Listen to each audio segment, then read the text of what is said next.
നിനക്ക് ഞാൻ ചോറ് മാമൊക്കെ തന്നില്ലേ? ചോറ് മീനൊക്കെ തന്നില്ലേ? മാമല്ല മീനൊക്കെ തന്നില്ലേ? ഇനി നീ അകത്തേക്ക് വരാനോ? എന്തൊട്ട് സ്വഭാവം കൂടി ഇനി ഇവിടെ ഒന്നുമില്ല. അഞ്ചായാലും കുട്ടി മാമ തന്നില്ലടി ഉണ്ടകണ്ണിയെ. ഇങ്ങനെ ഒരു കൊതിച്ച് പേറുകൊണ്ട് ഞാൻ കണ്ടിട്ടില്ല. വെയിൽ ചാടാൻ നിൽക്കാൻ എൻ്റെ ജനലേ കൂടെ അവൾക്ക് അകത്തേക്ക് വരണം.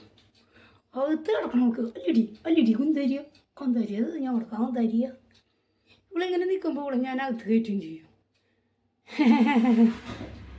അല്ലടി ഡിയാ ഇരുന്നുറങ്ങാണ്ട് പോയിട്ട് പിന്നിൽ ഉമ്മറത്ത് പോയിട്ട് കിടന്നുറങ്ങടി പെട്ടിയരുള്ളില്ല കിടക്കാമേ. നിനക്ക് കിടക്കൊക്കെ ഉണ്ടാക്കി തന്നിട്ടില്ലേ? നിങ്ങൾക്ക് എല്ലാവർക്കും കിടക്കാൻ കിടക്കുന്നുണ്ട്, പൊതുപ്പുണ്ട്. അവിടെ പോയിട്ട് കിടന്നുറങ്ങി കൂടറി കന്തരിയ. അവള് പോസ് ചെയ്തിരിക്കുന്നുണ്ട് ഉണ്ടകണ്ണി. ഇവളുടെ മോൻ മരിച്ചു കിട്ടാ പാവം. നന്നായി മക്കളെ നോക്കണ ആളാ. അവൾക്ക് കുട്ടികൾക്ക് ഇപ്പോൾ പൂച്ചകൾക്ക് ഒരു തരം രോഗമുണ്ടെന്നേ. അപ്പോൾ അവറ്റങ്ങളൊക്കെ മരിച്ചു. ആകെ 3 പൂച്ചകളിപ്പോൾ. അവൾ ഇരുന്നുറങ്ങണമെങ്കിൽ കാന്താരി അത് ചൂന്യമുളക് അങ്ങനെ വാടി പറ്റും.